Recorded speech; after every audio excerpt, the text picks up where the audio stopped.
የኔ ውድ እንዴት ናችሁ?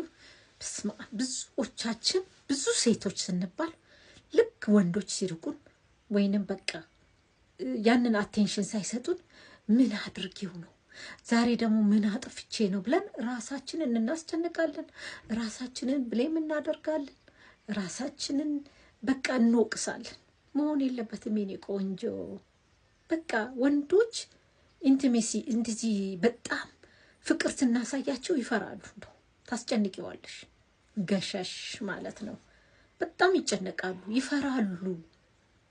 ስለዚህ ቦታ ስጩ፣ እንዲያስብ ጊዜ ስጩ፣ ሰዓት ስጩ። በጣም ሙጭጫ አትበይበት። አይወዱም፣ ፉል ስቶፕ አይወዱም በቃ። ስለዚህ የኔ ቆንጆ ትንሽ ቦታ ልትሰጪው ይገባል።